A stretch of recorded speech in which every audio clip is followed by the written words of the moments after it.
오늘 이 본문의 제목을 왕자를 타국에서 나그네로 살게 하신 하나님의 의도는 무엇인가, 이렇게 제목을 잡아봤고요. 부제목을 잡아봤는데요. 부제목은 인생의 낙오자로 전락되었을 때 어떻게 해야 하는가.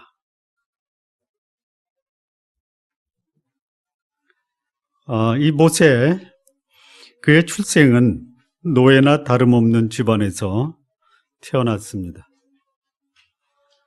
죽을 고비를 넘기고 그는 자기 민족을 핍박하는 그 왕의 딸인 공주의 아들이 되었습니다. 이 모세의 인생은 한마디로 반전과 반전의 삶을 살았습니다. 왕궁에서 이 모세는 왕자들이 받는 대우를 받고, 그리고 왕족들이 받는 교육과 훈련을 받아서 장차 애굽의 왕이 될 수도 있는 그 지위에 올랐습니다. 그래서 전 애굽이 인정할 수 있는 사람이 된 이 야곱, 얼마든지 자신의 때를 기다리다가 자기의 뜻을 펼칠 수 있는 사람입니다. 그런데 어느 날 그는 자신의 뜻과 능력을 의지해서 때를 기다리지 않고 행동하다가 그는 사람을 죽이게 되었습니다.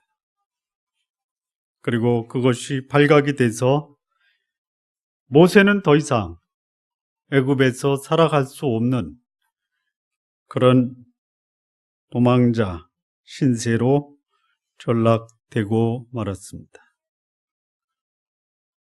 왕자의 신분에서 도망자의 신세로 전락되었다.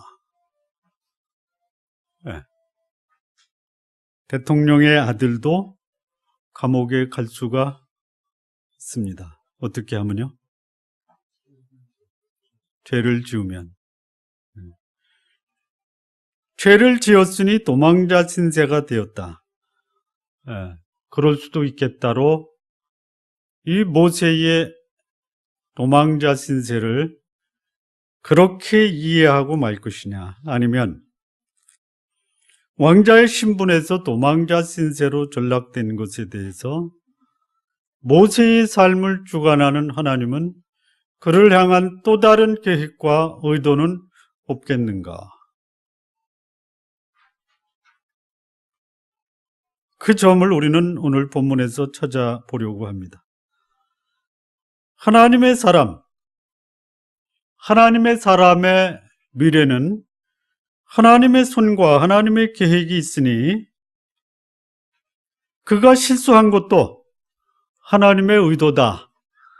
하나님이 허락하신 것이다. 그래서 그의 옳지 않은 이 살인, 이것을 정당화시켜도 되는가? 그럴 수는 없다라는 것입니다. 잘못한 것은 벌을 받아야 되고 벌 받지 않으려면 도망가는 수밖에 없는 것입니다. 모든 하나님의 자녀의 삶에는 하나님의 계획과 뜻이 있습니다. 그리고 하나님은 하나님의 계획을 그 하나님의 자녀에게서 반드시 이루시는 분이십니다. 그렇다고 그 하나님의 자녀가 한 그 실수와 잘못, 아니 사람을 죽인 이 살인이 하나님의 계획이다라고 해서는 결코 안 된다라는 것입니다. 살인한 것, 잘못한 것, 이거는 벌 받아야 마땅합니다. 그 본인이 대가를 치러야 합니다. 그런데 하나님은 인간의 실수와 이 잘못을, 하나님은 그의 계획을 이루시는데 선용하시는 분이다라는 것입니다. 잘못된 것은 벌 받아야 되는데 하나님은 잘못된 인생을 사는 그 사람의 잘못을 이용하셔서 하나님의 뜻을 이루시는 선하신 하나님이십니다. 애굽의 왕자였던 모세, 자신의 힘과 의지를 이용해서 자기 민족을 도우려고 했습니다. 아주 선한 동기였습니다. 그런데 그는 자기 민족을 도우려다가 살인을 하고 만 것입니다. 이것은 명백한 잘못입니다. 마땅히 그는 그에 합당한 벌을 받아야 됩니다. 그런데 모세는 그 벌이 두려웠습니다. 그 벌이 자기를 더 이상 세상에서 살 수 없게 하는 사형이 언도될 수도 있다라는 것을 알고 있었습니다. 그래서 삶을 부지하기 위해서 모세는 애굽을 탈출합니다.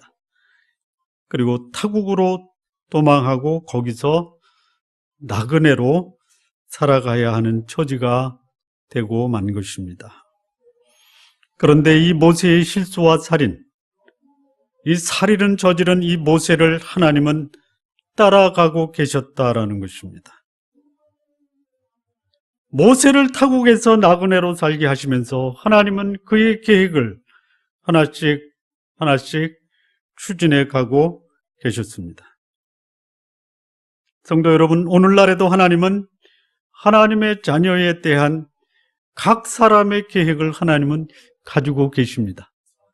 알고 계셨습니까? 아니면 오늘 그래? 이렇게 생각하십니까?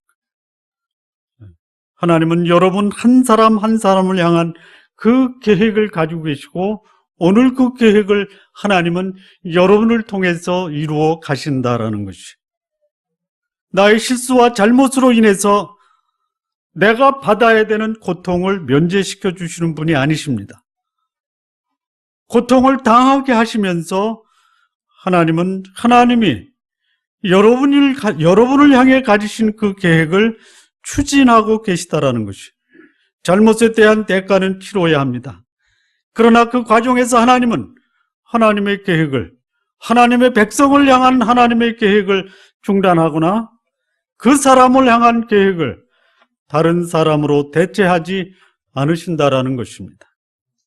그것이 하나님이 실수하고 잘못한 그의 자녀를 향한 사랑이고 은혜이고, 허물 많고 약점 많은 그의 자녀를 이용해서 하나님은 오늘도 역사에 큰 흔적을 남기게 하시는 분이십니다.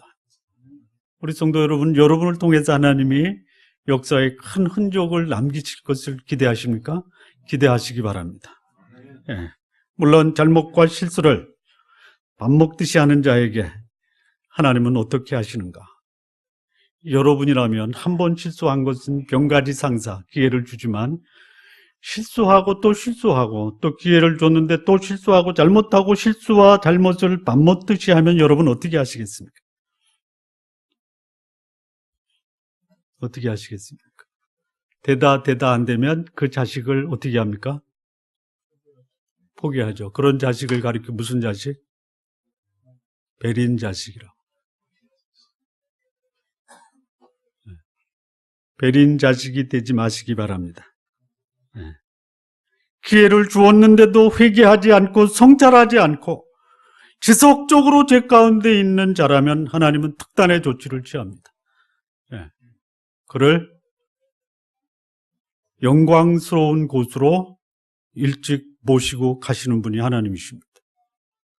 여러분, 영광스러운 곳에 빨리 가기를 원하십니까? 예? 그러면요,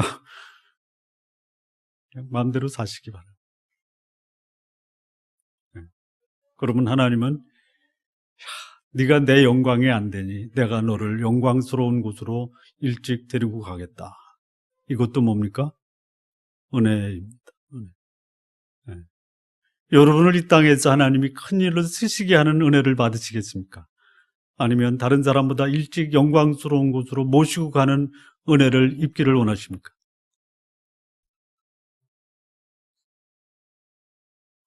아유, 반응이 없어요. 여기서 하나님이 여러분을 통해서 하나님이 영광을 받으시는 은혜를 입으시기를 바랍니다. 아직도 우리에게 기회를 주신다. 이거는 하나님의 자비와 긍휼이 무궁하시다라는 것을 보여주시는 겁니다. 감사하시기 바랍니다. 하나님께서 죄짓고 도망간 이 애굽의 왕자 모세를 나그네 생활을 하게 하십니다. 그런데 이 나그네 생활하는 이 모세를 향한 하나님의 계획은 여전히 진행이 되고 있었습니다.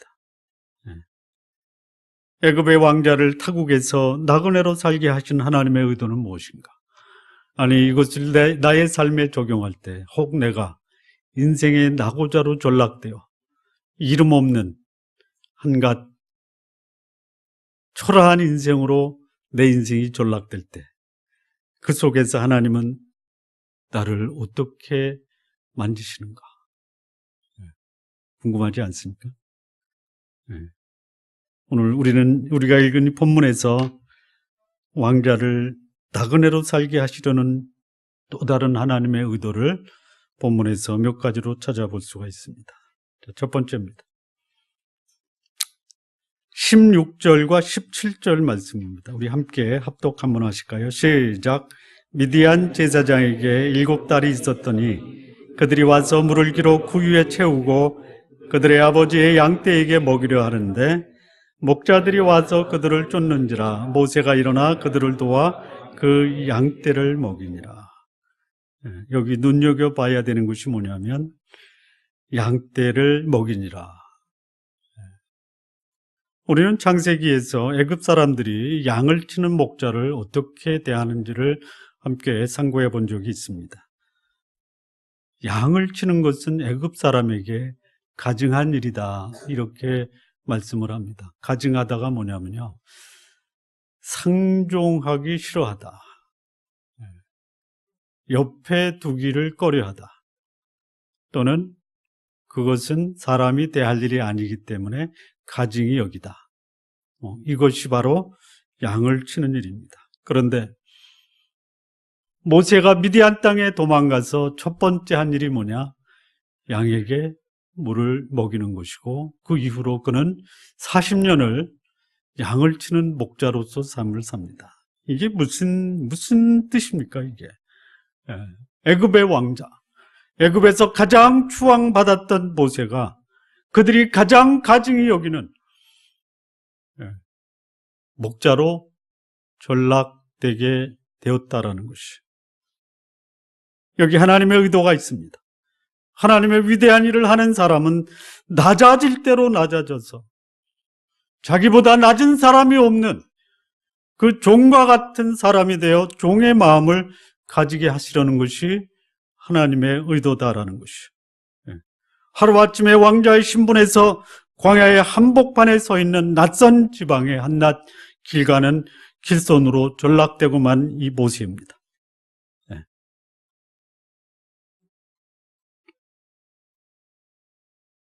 이렇게 모세를 나그네에다가 애굽인으로서는 치욕스러운 역할, 목자가 되지 않으면 안 되었던 것, 여기에는 하나님의 숨어있는 깊은 의도가 있다라는 것이, 여러분이 뽑은 지도자가 뽑기 전에는 굽신거리다가 뽑아주고 나니까 목에 뻣뻣하게 기부스하고 꼿꼿하게 세우면서 그야말로 오만불손하면 여러분 어떻게 생각하십니까? 실수했구나, 그렇죠? 실수했구나. 아니면 교통사고 나서 빨리 갔으면 좋겠다, 이런 생각도 하시죠? 예? 안 하면 이상한 거야. 자, 그런데 이 모세, 그야말로 모세로서는 감히 상상할 수도 없었던, 혐오스럽고 싫어하고 가까이 가기도 꺼려했던 이 양에게 물을 먹이는 일이 모세가 광야에서 시작한 첫 번째 일이에요. 사람을 인도하는 지도자, 이 지도자의 덕목에는요, 자신을 낮추고 겸손할 줄 아는 지혜가 있어야 한다라는 것이죠. 21세기에 들어와서 그야말로 전 세계에 감동을 주었던 책 한 권이 있습니다. 그 책이 뭐냐면 영어로 말씀을 드리면 Good to Great라고 하는 책입니다. 좋은 기업을 넘어 위대한 기업이라는 책입니다. 그 책을 펴낸 스탠포드 대학의 석좌 교수였던 짐 콜린스, 위대한 기업이 가지고 있는 독특한 특징은 뭐냐면 위대한 CEO가 있었다라고 말합니다. 그러면 위대한 기업의 위대한 CEO의 특징은 무엇이냐? 두 가지입니다. 첫째는 우직스러울 정도로 자신의 직무에 냉철하게 충실했다. 자기 일 외에는 다른 것을 거들떠 보지도 않을 정도로 그 일에 충실했다라는 것이 첫 번째 특징이고요. 두 번째는 누구도 따를 수 없는 저가 과연 CEO냐라고 할 정도로 자기를 드러내지 않는 겸허한 성품을 가지고 있었다. 두 가지입니다. 네. 요즘에 조금만 이름만 남으냐, 이 뭐 목사든 사장이든 교수든 할 것 없이 다 텔레비 타려고 그러죠. 텔레비. 네? 뭐 타는 게 나쁜 게 아닙니다. 그러나 그것을 타다가 자신의 기업과 또 자신이 쌓아올린 것까지도 무너뜨리는 일은 없어야 되겠다라는 것입니다. 하나님이 모세를 앞으로 이스라엘의 지도자로 세울 것을 대비해서 그를 위대한 지도자가 되게 하기 위한 훈련을 시키는데 그것이 뭐냐? 모세를 낮추시는 훈련입니다. 예수님이 제자들에게 이런 말씀을 합니다. 서로 으뜸이 되려고 하거든요. 하나님 나라가 임할 때 나는 우편에 나는 좌편에. 그러니까 제자들이 화를 내고 너만 우편에 앉고 너만 좌편에 앉냐? 나도 좀 앉자. 예수님이 그렇게 싸우는 제자들을 보고 뭐라고 하냐면 너희 중에 으뜸이 되고자 하는 자는 모든 사람을 섬겨야 될 것이라.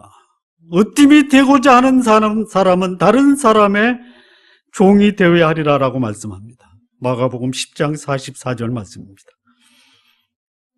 우리 성도 여러분, 낮아지는 훈련이 되지 않은 사람들은요, 지도자만 되면요, 낮은 곳에 있는 사람들을 제대로 살피지 못하고 낮은 곳에 있는 자들을 이해하지 못해서 낮은 곳에 있는 자들이 낮아지지 못하는 훈련을 받지 못한 지도자로 인해서 고통을 당한다는 것이죠. 제가 드린 말씀 이해하셨습니까? 하도 낮아지는 자를 많이 얘기하다 보니까 막 헷갈리지 않으셨어요? 네. 하나님은 지금까지 이 모세, 높은 곳에 있었던 사람, 귀한 곳에 있었던 사람이 귀한 대접을 받고 있었던 모세입니다. 그런데 이 모세를 낯선 곳에 나그네로 전락시켰어요. 물론 그렇게 된 것은 그가 살인하는 죄를 짓고 죄에 대한 대가를 받는 것도 있습니다. 그런데 그를 낮추시고 하나님의 사람으로 훈련하려는 또 다른 하나님의 의도가 있었다라는 것도 우리는 간과해서는 안 된다라는 것이. 네. 여러분, 나의 실수, 나의 잘못, 마땅히 벌을 받아야 됩니다. 그래서 나의 잘못으로 인해서 비참한 인생을 살게 될 수도 있어요. 그런데 하나님은 나의 실수의 결과를 오히려 나를 하나님이 쓸만한 사람이 되게 하시려는 선한 목적으로 활용하시는 분이 하나님이십니다. 우리 성도 여러분, 여러분의 신세가 참 초라하다. 사람들의 눈에 전혀 들어올 수 없을 정도로 아주 한탄스러운 신세가 되었다. 혹시 그렇게 생각하시는 분이 계십니까? 없으면 다행이고요. 혹시 그런 분이 계시다면요, 그것도 감사하시기 바랍니다. 왜요? 나를 하나님이 위대한 사람으로 만드시는 훈련을 하시는구나.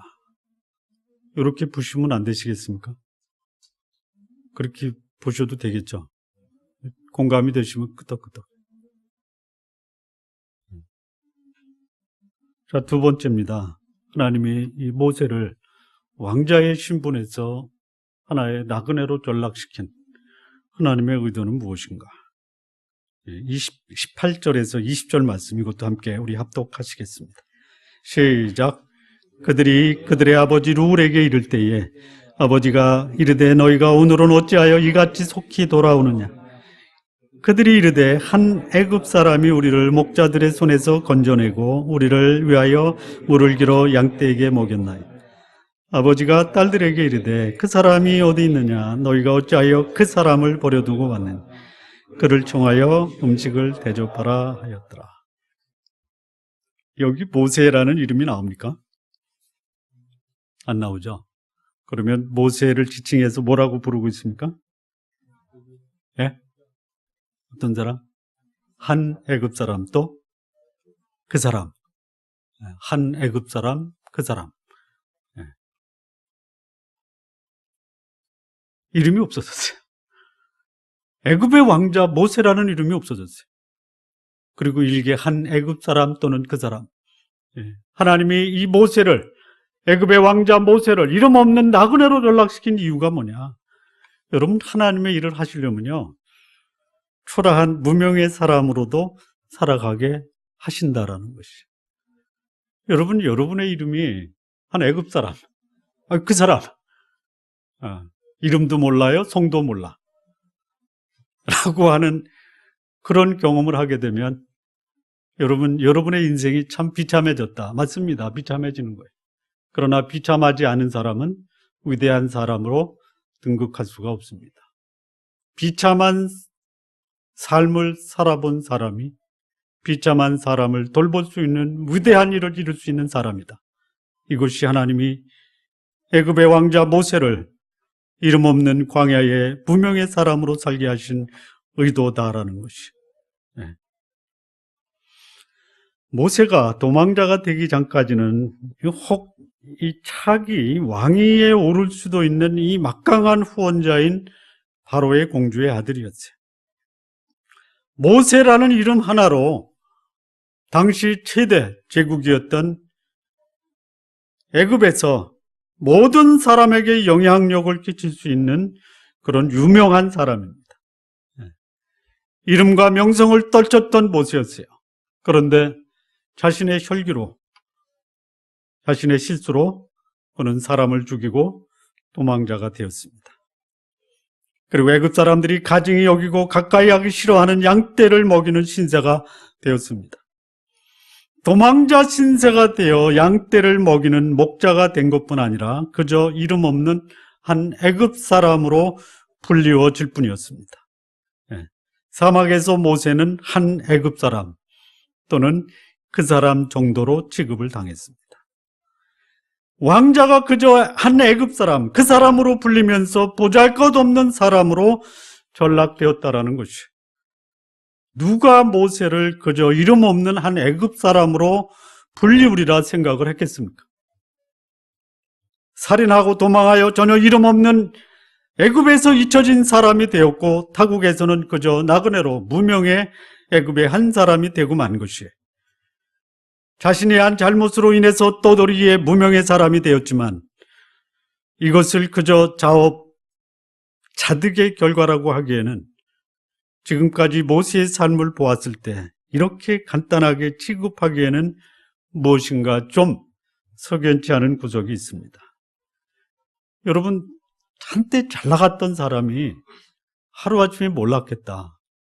여러분, 그 사람이 그냥 그렇게 그냥 무너지고 말겠습니까? 아니면 꺼진 불도 다시 봐야 되겠습니까?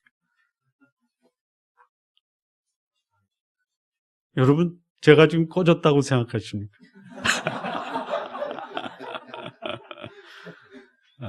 완전히 꺼져버렸습니다. 네. 그러나 그렇게 간단하게 보지 마시기 바랍니다. 모세의 인생을 하나님이 다루고 계시다라는 점에서 이렇게 무명의 사람으로 된 사람, 하나님이 그를 그렇게 무명으로 만드시고 그렇게 만드신 데는 하나님의 또 다른 의도가 있다라는 거죠. 예. 우리 성도 여러분, 여러분의 가문 배경, 능력, 학벌 만들 수 있다면 잘 만드시기 바랍니다. 예. 하나님이 준비되지 않은 사람 사용할 수 없어요. 예. 능력도 쌓으시고 학벌도 쌓으시고 그래서 갖출 수 있는 거 다 갖추시기 바랍니다. 그래서 그 사람이 가지고 있는 조건이 그 사람을 만들 수 있는 기반이 되는 것이에요. 그러나 생각하십시오. 예. 하나님은 자신의 능력과 배경을 의지해서 큰 일을 하려는 사람보다는 자신의 연약함과 무력함을 경험하고 겸손하게 하나님의 능력을 구하는 그 사람을 통해서 위대한 일을 이루시는 분이 하나님이시다라는 것도 기억하시기 바랍니다. 하나님의 자녀로 살아가면서 자신의 무력감으로 인해서 심한 절망을 경험할 수 있을 그때, 그것이 바로 하나님이 그 사람을 통해서 일할 수 있는 기회가 되었다라는 것도 생각하시기 바랍니다. 나는 아무것도 할 수 없다. 그저 별 볼 일 없는 사람이다. 그런데 그 사람이 자신에 대한 기대와 신뢰를 내려놓을 때 하나님은 그 사람을 통해서 위대한 일을 이루시는 분이십니다. 네. 우리 성도 여러분, 내가 힘이 있다라고 나를 의지했던 그 사람이 어느 날 갑자기 이름 없는 무명의 사람으로 전락이 되고 오히려 사람들에게 쫓기워 도망자가 되는 그 시점이 오히려 나에 대한 소망을 포기하라고 하시는 하나님의 깊은 뜻이 있다라는 것도 기억하시기를 바랍니다. 하나님의 사람들이 하나님을 의지하여 큰 일을 하다가 그것이 마치 자기의 능력으로 이루어진 것처럼 교만해지고 하나님을 배제하고 자신의 이름을 내세우다가 추락하는 경우도 보게 되는 것이에요. 여러분, 초라하고 무명하다가 하나님이 크게 쓰시기를 바라십니까? 아니면 하나님이 크게 쓰시다가 교만해지다가 추락하기를 원하시겠습니까? 이걸 가지고 판단하는 것을 실력이라고 하지 않습니다. 다시 한번 할까요? 초라하다가 잘 나가기를 원하십니까? 잘 나가다가 초라하기를 원하십니까? 잘 나가다가 초라해지기를 그러지 마십시오. 혹 지금 내가 초라한데 여러분, 낮아지면 뭐만 남은 거예요? 바닥을 치면 뭐만 남는 거예요? 올라갈 일만 남은 거예요. 근데 아직도 내가 바닥이 아니다라고 하면 더 내려가셔도 괜찮아요.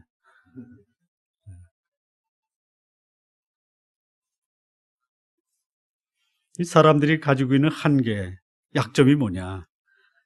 하나님이 큰 일을 하게 하셨는데 그것이 내가 이룬 것이다라고 하는 것이 인간의 약점이고 한계예요. 그것을 하나님은 모세에게서 보신 거예요. 하나님이 이런 모세를 보시고 안 되겠다. 낮춰야 되겠다. 어디까지 낮춥니까? 어디까지 낮춰요? 사정없이 낮추시죠. 여러분, 혹시 곤두박질 치고 있다라고 생각하시는 분 계세요?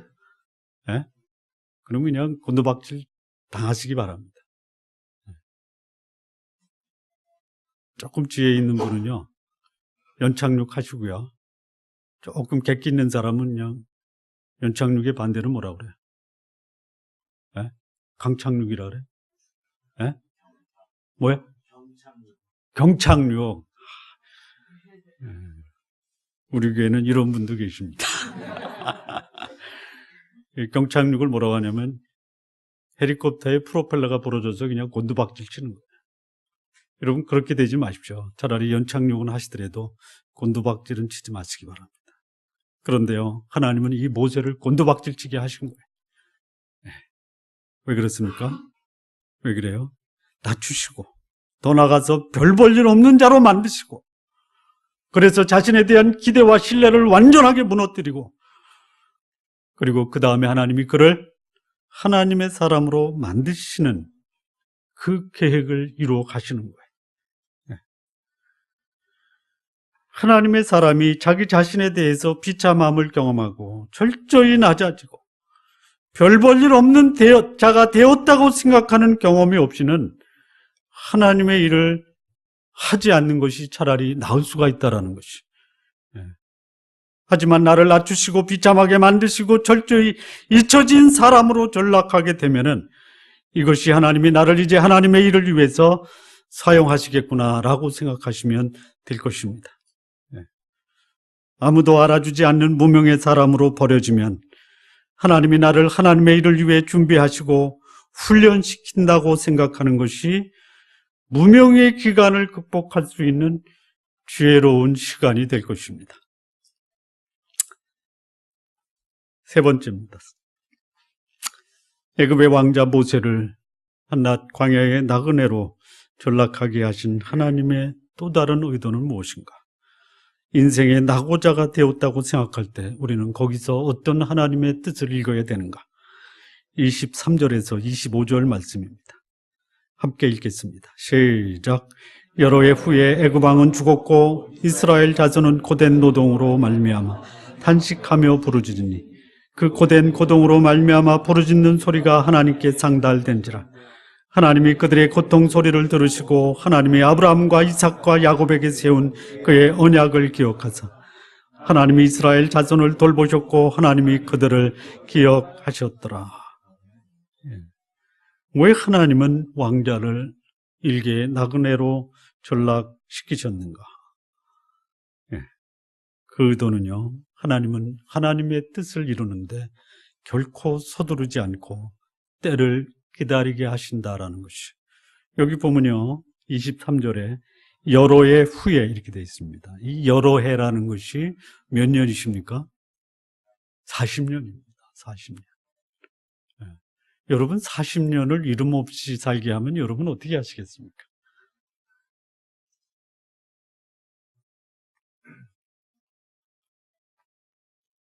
(40년을) 아직 안 기다려봐서 모르시겠어요.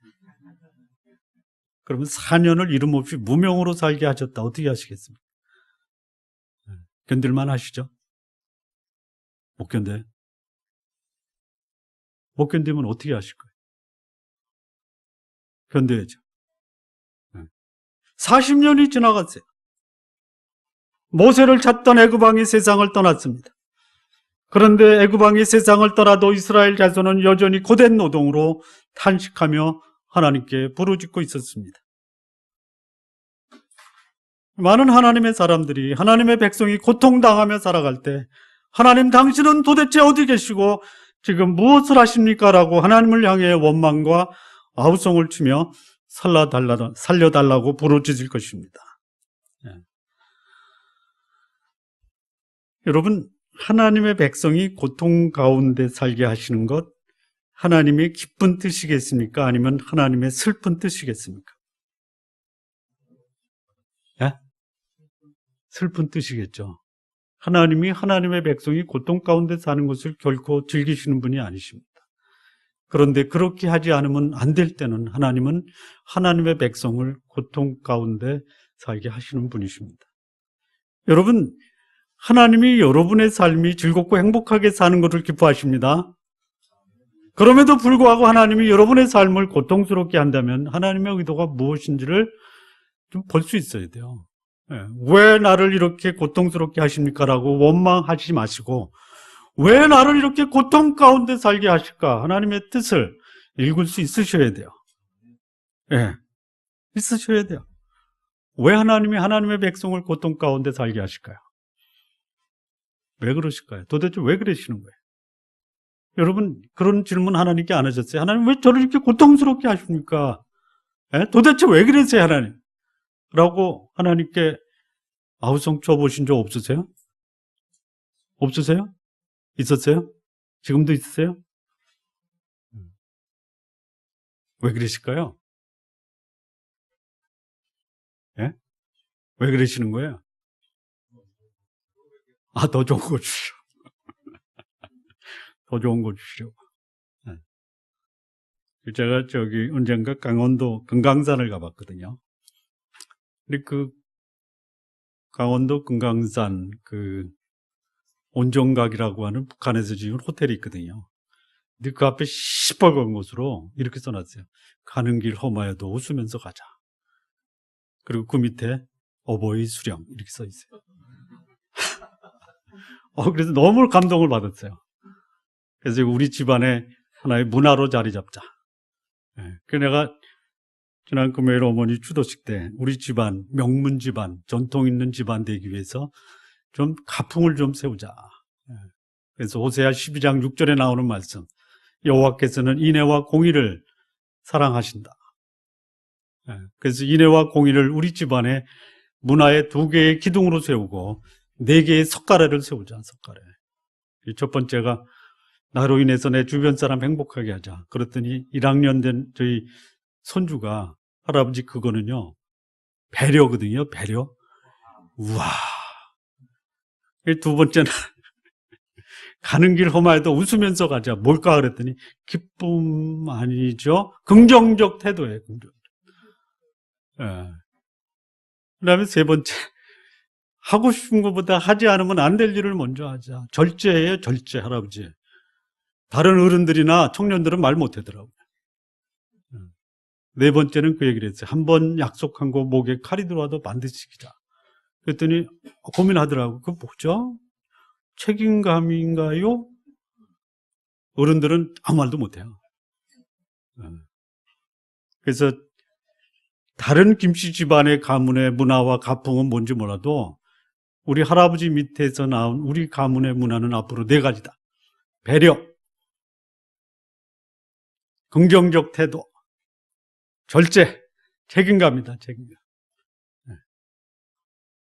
그래서 우리 집안을 보면 사람들이 그 집안은 4개의 문화가 있는 집안이다. 왜 이게 나왔죠? 가는 길 험하여도 웃으면서 가자. 그 얘기 나오다가 이 나왔죠. 여러분, 하나님이 그의 백성을 고통 가운데 살게 하시려는 하나님의 의도가 없을까요? 있어요. 여러분, 하나님 없어도 일이 순조롭게 풀린다. 하나님 없어도 자신들이 원하는 목표가 문제없이 달성이 된다. 그러면 어떻게 될까요? 그냥 하나님 없이 살아가는 거예요. 하나님 없이 일이 잘 되는 것은 이게 축복입니까? 아니면 이게 위험한 사인입니까? 아, 그렇습니까? 근데 여러분, 생각해 보세요. 여러분 스스로를 내가 지금 하나님 없이 살아가고 있는지. 근데 일이 잘 풀려요. 그럼 그대로 가는 거예요. 하나님 없이 일이 잘 되면요, 사람들은 굉장히 간사하죠. 하나님 없이도 나는 살 수 있다. 이게 위험한 것이에요. 이스라엘 백성이 야곱 때에 애굽에 내려가서 300년 이상이 지나갑니다. 잘 살았어요. 그러니 이스라엘 백성의 머리 의식 속에는 가나안이라는 것은 잊혀진 곳이에요. 하나님의 계획은 가나안에서 이루어질 하나님의 뜻이 있었어요. 그런데 이스라엘 백성들은 애굽에서 이것이 내 곳이고 여기가 내 고향이고 영원한 토전이고 대대손손 여기서 뿌리를 내리고 살아갈 것이다. 이렇게 생각하고 있던 그때, 그러나 하나님은 애굽은 결코 이스라엘 백성의 영원한 고향이 아니고 하나님이 약속하신 곳은 가나안 땅이다. 그곳으로 가야 된다. 근데 갈 생각이 없어요. 여러분, 잘 나가는 직장에서 도저히 이 직장에서 내가 더 이상 견딜 수가 없다. 그러니까 어떻게 해요? 어떻게 해요? 사표 내고 나가는 거예요. 여러분, 잘 나가는 회사에 사표 안 내고 나갈 때는 언제냐면 정년퇴직이거든요. 나가고 싶지 않죠. 나가죠. 그런데요, 정년이 아닌데도 잘 나가는 직장에서 도저히 견디지 못하면 나가는 거예요. 여러분, 애굽에서 어떻게 해야지 이스라엘 백성이 나가요? 어떻게 해 나가요? 하나님이 계획하시고 약속하신 가나안 땅에 가려면 애굽에서 어떻게 해야 돼요? 못 견뎌야 돼요. 못 견뎌야 돼. 아십니까? 여러분, 견디기 어려우세요? 이것이 내가 뼈를 묻고 뿌리를 내려낼 것이 아니다라는 것을 하나님이 알게 하시려고 가나안에서 하나님은 이스라엘 백성이 애굽에 대한 모든 미련을 내려놓을 때까지 하나님의 백성으로 하여금 몸서리치는 고통을 당하게 하시지 않았는가 생각이 되는 것이죠. 여러분, 기억하십시오. 고통당할 때 하나님은 그 백성의 고통에 부르짖는 소리를 들으세요. 그런데요, 또 기억하십시오. 잠시의 고난 가지고 하나님이 응답하지 않으신다라는 것이죠. 완전히 내려놓을 때까지 하나님이 그냥 그들로 하여금 고통 속에서 몸서리치게 만드는 거예요. 혹시 몸서리 치실 정도로 고통스러운 분 계세요? 예? 조금만 더 기다리십시오. 예. 그리고 이제 때가 되었습니다. 이제 때가 되었어요. 예. 하나님이 나설 때가 된 것입니다. 그래서 하나님은 그동안 이스라엘 백성을 고통 속에 지내게 하시면서 그 이스라엘 백성을 애굽에서 인도할 지도자 모세를 훈련시키고 계셨던 것이 얼마 동안? 40년. 예. 여러분, 지금 모세가 그 광야에서 몇 명을 관리하고 있습니까? 몇 명? 자기 자신, 와이프, 애 둘, 장인어른, 처제, 가족, 하나의 20명이죠. 그런데 이제 이 모세로 하여금 몇 명을 인도해야 되냐면 200만을 인도해야 되거든요. 몇 년 정도 훈련이 돼야지 20명을 관리하던 사람이 200만을 관리할까요? 눈치로 때려잡으면 돼요. 40년. 40년. 길다고요? 여러분, 받을 만큼 훈련받지 않고 사람을 맡겨봐요. 어떻게 되겠어요? 쉽게 얘기할까요? 개판되는 거예요, 개판. 전 웃으라고 얘기했는데 웃지도 않네. 지금까지 광야에서 보잘것없고 이름 없는 세월을 보낸 한 목자가 하나님의 지도자로 나설 때가 다가오고 있는 것이. 지금까지 그저 쫓기는 신세에서 광야의 목자로 사는 모세를 하나님은 40년 동안 인내의 시절을 보내게 하셨어요. 그러면 이름 없고 보잘것없이 지내는 이 오랜 세월, 40년이라는 기간은 무의미하고 무가치한 시간이 아니었다라는 것이죠. 그런데 아마 모세는 그렇게 생각했을 거예요. 내 인생에서 40년은 버려진 시간, 의미 없는 시간, 이런 인생을 살려고 내가 세상에 왔는가. 아마 그 인생을 후회하면서 살아갈 수 있는지 몰라요. 그러나 하나님은 그 기간을 하나님의 위대한 지도자로 만들기 위한 훈련의 기간이었다라는 것이. 하나님의 사람으로 하여금 하나님이 쓰실 수 있는 사람으로 만드시는 하나님의 인내의 기간이며 하나님의 사람에게도 인내케 하시는 시간이었다라는 것이. 인생이 이렇게 힘들고 고통스럽고 하늘이 원망스러울 때라고 생각이 들면 이것은 하나님이 나를 하나님의 사람으로 만들기 위한 인내의 기간 또는 기다림의 기간으로 받아들이는 것이 지혜로운 생각입니다. 우리 성도 여러분, 여러분의 인생에 고통스러운 시간이 지금 지나가고 있다면요, 끝날 것으로 보이지 않으면요, 조금만 더 인내하시기 바랍니다. 그래도 끝나지 않으면 어떻게 하시겠습니까? 조금만 더 인내하십시오. 인내는 얼마큼 하면 되십니까? 얼마큼 하세요? 조금만 하시기 바랍니다. 조금만 하다가 안 되면 얼마큼 더 하세요? 조금만 더 하십시오. 천리길도 빨리 가려고 10걸음 뛰다가는 어떻게 돼요? 자빠져요. 가랭이 찢어지죠. 한 걸음씩 한 걸음씩 인내하시면서 가시기 바랍니다. 마무리 짓겠습니다. 역사는 하나님이 만드는 것입니다. 사람이 만드는 것이 아니다라는 것이. 그래서 역사를 가리켜 히스토리라고 합니다. 그분의 이야기입니다. 내 신세가 초라하고 비참하게 느껴질 때 모세의 삶에서 우리에게 주시는 하나님의 교훈을 받으시기 바랍니다. 하나님은 하나님의 사람을 하나님이 쓰실 만한 지도자로 세우기 위해서 사람들이 가장 혐오하는 일을 하게 하시어 낮추게 하십니다. 이런 일이 발생할 때 내가 더 겸손하고 낮아지는, 그리고 낮은 곳에 있는 사람을 돌아봐야 되겠다라는 마음을 가지시기 바랍니다. 또한 대접받던 시절, 그 시절이 끝나고 이름 없는 별 볼일 없는 자로 전락되고 말 때 이 또한 하나님이 잘난 사람이 아닌 이름 없는 사람을 부르셔서 큰 일을 맡으신다라는 마음으로 무시당하고 없인 여길 때에도 감사하며 지내시기를 바랍니다. 그리고 언제까지 이렇게 지내야 하는가라는 생각이 들 때 하나님의 때를 기다리는 지혜를 구하시기 바랍니다. 우리 좋은나무교회 성도 여러분, 하나님의 역사는 나를 위해서 완벽하게 진행이 되고 있습니다. 나의 뜻과 생각대로 행동하다 하나님의 계획을 거르치지 마시고 선한 하나님의 뜻을 묻고 그 뜻에 순종함으로 하나님이 여러분을 위해서 이루실 그 위대한 일을 이루시는 귀한 삶을 모두 사시기를 진심으로 바랍니다. 기도하시겠습니다.